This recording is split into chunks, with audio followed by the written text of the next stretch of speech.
Thank you very much. It's a hard evening, a hard act to follow. I'm not going to talk about tacos. I think we've been tacoed out here tonight. After hearing Rabbi Zlotowitz speak, and Baruch, my dear friend, inspire everybody here. But you know, I spoke this afternoon by the Kollel, I may be a little repetitive, but people are coming over to me and telling me thank you for making the time and coming to Columbus. And I think after spending the afternoon with some of the Kollel rabbis, with some of the members of the Kollel, with some of the members of the community, and here tonight, I thank you. You know, coming from New York and being involved as I am in New York, it's so heartwarming to see a beautiful, loving community that comes together for the Kollel, and everybody's here from all stripes.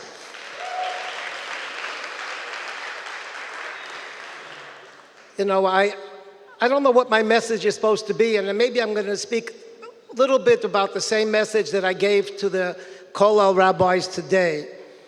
And I think that coming from a community like this, it's even more important to hear this message, because here is where it's going to come. A little community like Columbus, and look what's been accomplished here. Look at my dear friends Jay and Jeannie. I mean, I don't know, you know, here if you travel the world like I do, you sit on airplanes a lot like I do. I mean, it's not, you know, they're going to change the Talmud. You know, it's synonymous. Talmud, Schottenstein, Talmud. There's no separating it out. This all came from the Columbus community, from the vision of Jay's father of blessed memory. And I think that my message to all of you tonight is what kind of impact each and every one of you could make without even knowing that you're having an impact on people. And I'm going to repeat some stories. I have a speech prepared. I'm throwing it out because I really think this message is the more important and more appropriate message to the Columbus community. You know, I'm in a unique position. You know, I'm not a rabbi. I'm the head of Agudath Israel of America, which is a very large Orthodox advocacy group in America. But I'm in a unique position because I'm in the sports business. As Jay will tell you, as all of Jeannie's grandchildren will tell you, Uncle Saul is the jersey guy. I'm the guy, if you want a jersey, you call Uncle Saul. And it puts me in a unique position because I speak very often to college kids, campuses, to unaffiliated kids. And they see that today, if you put your mind to something, you could accomplish it. You're living in the United States of America. You could be in the most non-Jewish business in the world. They play games on Shabbos. You know, but our business is closed on Shabbos. We could eat kosher. We could do everything that we want to do in a non-Jewish world and still be successful. But more important than being successful is the impact that you could make on people. And I told the fellows in the Kollel today, this is a community, it's a diverse community. It's a community of all different types of people. And every day that you go to the Kollel, every interaction that you have with members of your community, you have no idea what you can make an impact. And I'm going to repeat a story, even though I'm going to repeat a story that I said today because I think it's so impactful. About it, many of you may remember there was an unbelievable woman. Her name was Rebbetzin Jungreis. Everybody remembers Rebbetzin Jungreis. She started an organization of blessed memory called Hineni. And she was a daughter of Holocaust survivors. She was really an inspirational woman who really accomplished so much in her life. And she said to me, Saul, you know, we could take kids up to the rabbis. We could take them to a successful real estate guy or a successful doctor or a successful lawyer. But the impact that you and your family could make on these kids, because you're in the sports business, I want to set up a program in your office, she said to me. I said, Rebbetzin Junger, I said, what would you like? She said, she wants to bring up families to my office. A father, a mother, their children. Come up, have a dinner, give them a tour of my place. It's very impressive. You see where they're designing all the championship t-shirts and all the jerseys. And for a kid, it's very exciting. And tell them stories about your professional career and inspire them and show them that you could be frum, you could be religious, you could eat kosher, you could close on Shabbat. I don't preach. I'm not telling them what to do. I'm just telling them that if you want to be religious, don't think for 1 second that by being religious or eating kosher or closing your business on the holidays or on Shabbat is going to interfere with the success that you want. We're a living example of that. So I'm telling this family came up, and one particular family comes up to my office, and it's a father, a mother, a little girl, and a young man. And this boy is driving me mishuggah. This boy's asking me so many stories. What do you do when you go to Super Bowl? And what do you do when you go to World Series? And what do you do when you go there? And how do you manage? And how do you eat kosher? So the kid's really pestering me. So I told him one story, which I said over today. I said, at the last World Series in Chicago, we went there. All the leagues know that when the outer stuff, when Saul and his kids come, they order kosher. You know, the commissioner of the NFL sits with me. He makes sure that we have kosher. By now, everybody knows we have kosher, except Major League Baseball, for whatever reason, they used to order kosher-style food. Kosher style, it's not kosher, you know. So our kids and I couldn't eat. We come into this stadium during the World Series in Chicago, and there's a kosher hot dog stand there. I'm telling this kid the story. So my kid said to me, Dad, let's go and buy some hot dogs in case there's nothing to eat upstairs. Let's get some hot dogs. So we go over to the hot dog stand. The guy sees me. Oh, Saul, how are you? I know the guy. He says, I'm so sorry. We're sold out of hot dogs. I said, how could you be sold out of hot dogs at a World Series game? He says, I don't know. Some Meshuggah just came and bought 40 hot dogs. I said, okay. So I told my kids, we're up, out of luck. We'll go upstairs. We'll have pretzels and popcorn. We come upstairs, and the commissioner of Major League Baseball comes running. Saul, don't you ever complain. I bought you 40 hot dogs, he tells me.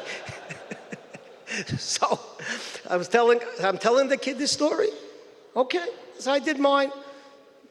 A few weeks later, maybe a month or two later, my secretary tells me, Saul, some very irate guy is on the phone. I said, okay, ask him what he wants. He says, tell Mr. Werdiger, tell Saul that I'm the father of that kid that you told over that story to. So I said, okay. I pick up the phone, and the guy starts screaming at me. I mean, really screaming at me. And he tells me, Saul, he says, you owe me $50,000. I said, I owe you $50,000. What did I do to you? He says, since my son came home, he says to me, Saul Werdiger goes to Super Bowl and he has kosher, and he goes here and he has kosher. I'm being bar mitzvah in New York City, and my bar mitzvah is not kosher. How is that possible? So I tell the guy, okay, it's great. He says, yeah, but the kosher caterer wants $50,000 more than the regular caterer. Typical, So I wasn't sure if he's joking or not. And I said, what a privilege and honor for my family. I'm putting you on with my assistant, and give us the wire instructions. It's our pleasure to make sure that your son's bar mitzvah is kosher. And the man broke down hysterical crying. And he said, Saul, I'm a very wealthy man. The bar mitzvah is in the Pierre Hotel, cost him $1 million. I went, my wife went, we took our kids. And he told me this is going to be the first kosher event in generations in our family. Generations, he said. He was crying, hysterical crying. We went to the bar mitzvah. And we stay in touch with this kid. What did I do? What did me and my family, we have an office, we sat there, we talked to a kid. Look what kind of impact you can make for generations. I'm going to tell you a story, and Jay and Jeannie are not going to like this story. But the Siyam HaShas, do you have any idea what that does and how that impacts people around the world? I'm going to tell you my best Siyam HaShas story ever. We decided, anything you do in Judaism, and I was so inspired by the speaker before, anything you do in Judaism, you have to reach high. I always said, my father was a Holocaust survivor, and he always told me, if you're going to do something, reach to the moon, reach to the sky. If you have big aspirations, God is going to help you along. If God says, this guy, he doesn't have much aspirations, he doesn't have the same feel for you as he does if he sees you're somebody that's striving and always moving forward and always trying to do bigger and better. So we came to the Siyam HaShas many years ago. First we did it in Feld Forum. It was a place for 5,000 people. Rabbi Zlata will remember. Then we took Madison Square Garden. We reached to the moon. We went to Madison Square Garden, which holds 18 or 20,000 people. The next time we took Madison Square Garden and the Nassau Coliseum and a few places. And 2 times ago, I was sitting a meeting with my fellows, my chevra, and I said, you know what, let's go for big time. Let's take MetLife Stadium. Say, okay, so we'll take MetLife Stadium again. This is what you need to do to inspire people. So they looked at me like they're crazy. How are you going to put in 90,000 people? It's going to be an embarrassment. I said, you're going to take it, you're going to see with God's help, with Art Scroll's help, with the Schottenstein's help, we're going to fill it up. And sure enough, we started filling it up, and one day I get a call. I was going with Rabbi Shmuel Kamenetsky. He should be well, and really he's just an unbelievable person and my personal inspiration for what we do for Klal Yisrael. And we were doing a signing ceremony at MetLife Stadium. It was Woody Johnson, and it was Mr. Tisch, the owners of the Giants and the Jets, and we had some Rosh Yeshivas and some big rabbis come, and some of my fellow board members and sponsors. We had to sign a contract. It was a big contract. And about a week before that, I get a call from somebody.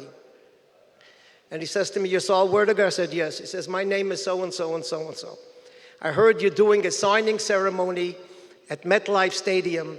I'd like to come and say a few words." I said, "Who are you?" He says, "I'm the guy that built that stadium." I said, "You built that stadium? What do you mean?" He says, "I worked for 10 years for the Tisch organization, and I put my blood and sweat and tears into building this stadium, and I want to come and say a few words." I said, "Okay, I don't see any reason why not." And so, sure enough, we had the signing ceremony, and when he walked in, the owners of the Giants and the Jets were very surprised to see him, and they hugged him, and they said, "What are you doing here?" And he said, "I have a message to give." And the message, he got up and said a few words, and he said, "Let me tell you something." He says, "You know, I had my doubts, and that's the message that I want to leave everybody with. I had my doubts. I worked 10 years, and I spent $1 billion of Jewish money." That's what he said to Mr. Tisch. "I spent $1 billion of your money and 10 years of my life to build a football stadium." He says, "For what?" They come every Sunday, they drink beer, they make a ruckus, then they go and they do what they have to do, and they come back and drink more beer. And I had a retrospection of my life. And I said, "God, what did God want from me? Why did he want me to spend 10 years building a football stadium?" And he said, and I get emotional when I tell this story because it's an inspiration for all of us. He said, "I will never doubt God again. Everything that God has in mind, sometimes it takes a year, sometimes it takes 2 years, and sometimes it takes 10 years as it did now. But everything is with a plan. If you plant a seed," he says, "it was worth every penny of your $1 billion. And it was worth every day and hour of my 10 years that we're going to have a Siyam Hashas in this stadium." He says, that was God's plan. We didn't see it. We didn't see it. We saw football games. But God built that stadium only to have the Siyam Hashas. Don't think for any moment otherwise. And so my message is before Rosh Hashanah, every single person here, every single person in this community, every rabbi, every member of the Kollel, everybody could make a tremendous impact on the future of Am Yisrael. Don't think for 1 second you're sitting here in Columbus, okay? You know, an inspiration. I'm going to tell you a cute story. We vacationed this summer. It was my wife's big birthday. So the family, we took her to the south of France. So we rented a house, and we were only 5 men. And one of my kids, a week before, I spoke to Jay. And Jay said, "What do you mean? I have Chabad guys coming every Shabbos, every day." And my kid said to me, "Dad, we have to have a minyan every day. Look at the inspiration." And so we called up a local Chabad guy. Every morning he sent 5 guys, Shacharis, Mincha, Marav. I'm not such a tzaddik. Things that we do leave an indelible mark on so many people. We just don't realize it. Sometimes, as I said before, it takes a long time till we see the fruits of our labor. So my message before Rosh Hashanah to every one of you in this beautiful, gorgeous community, where I don't know if I could get a group like this together in New York. I'm sure I can't. It's so beautiful to see everybody come out to understand the importance of Torah, to understand how important it is to support Torah, to understand the backbone at whatever level of learning you're at. Whatever level you're at, okay? Torah is the backbone of our lives. It teaches us morality. You know, we're living in, you know, I'm busy all day long now in New York. I'm sure you heard about it with this equivalency, and they want to come into our schools and they want to teach all this woke stuff. And we're telling them, get out of here. What equivalent? You should be equivalent to us. I told the Chancellor of New York Education Department, you should be so lucky to be equivalent with us. We don't have one metal detector in our schools. We don't have one gun coming into our schools. We don't have drugs in our schools. Okay, so maybe we're not, and by the way, most of our schools are terrific. We get the highest marks, but we understand morality. Torah teaches us how to live our lives for our kids, for our future, for our generation. We understand where we come from, and when you understand where we're going. The reason that you have all these crazy kids today, because they don't know where they came from. They're inventing things as they go along. So the message is to this beautiful community, keep up everything you're doing. Don't think you're in a small Columbus community and you're not making an impact in this world. Every single one of you are making a tremendous impact on Am Yisrael, Klal Yisrael, and I wish all of you a happy and a healthy Shana Tova. Thank you.